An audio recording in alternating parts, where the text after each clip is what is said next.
माँ की अनमोल ममता। एक छोटे से कस्बे में समीर नाम का एक लड़का रहता था। बचपन में ही पिता की मृत्यु हो जाने के कारण परिवार की आर्थिक स्थिति बड़ी दयनीय थी। समीर की माँ कुछ पढ़ी लिखी जरूर थी, लेकिन उतनी पढ़ाई से नौकरी कहाँ मिलने वाली थी। वह घर घर बर्तन मांजकर और सिलाई बुनाई का काम करके किसी तरह अपने बच्चे को पढ़ा लिखा रही थी। समीर स्वभाव से थोड़ा शर्मीला था और अक्सर चुपचाप बैठा रहता था।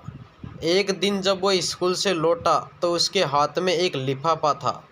उसने माँ को लिफाफा पकड़ाते हुए कहा, माँ, मास्टर साहब ने तुम्हारे लिए ये चिट्ठी भेजी है, ज़रा देखो तो इसमें क्या लिखा है। माँ ने मन ही मन चिट्ठी पढ़ी और मुस्कुराकर बोली, बेटा, इसमें लिखा है कि आपका बेटा काफ़ी होशियार है। इस स्कूल के बाकी बच्चों की तुलना में इसका दिमाग बहुत तेज है और हमारे पास इसे पढ़ाने लायक शिक्षक नहीं है, इसलिए कल से आप इसे किसी और स्कूल में भेजें।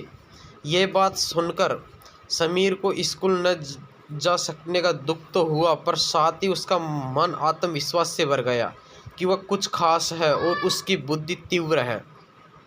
माँ ने उसका दाखिला एक अन्य स्कूल में करा दिया। समय बीतने लगा। समीर ने खूब मेहनत से पढ़ाई की। आगे चलकर उसने सिविल सर्विसेज परीक्षा भी पास की और आईएएस ऑफिसर बन गया। समीर की माँ अब बूढ़ी हो चुकी थी और कई दिनों से बीमार भी चल रही थी और एक दिन अचानक उनकी मृत्यु हो गई।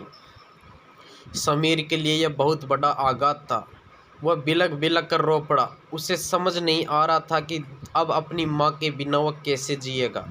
रोते रोते ही उसने माँ की पुरानी अलमारी खोली और हाथ में उनकी माला, चश्मा और अन्य वस्तुएं लेकर चूमने लगा।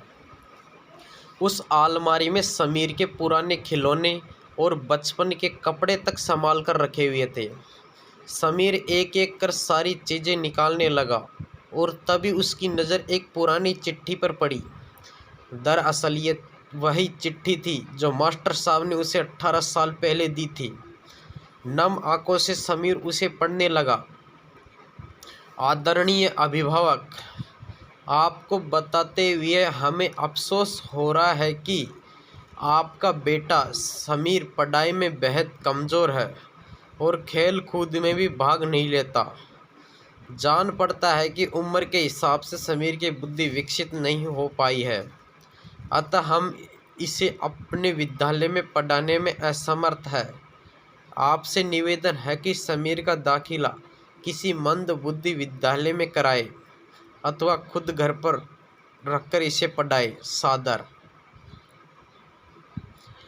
प्रिंसिपल।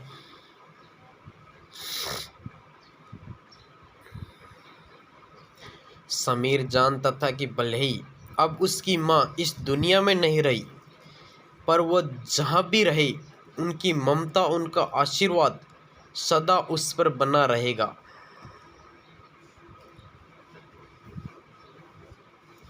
दोस्तों, रुडयार्ड किपलिंग ने कहा है, God could not be everywhere and therefore he made mother's.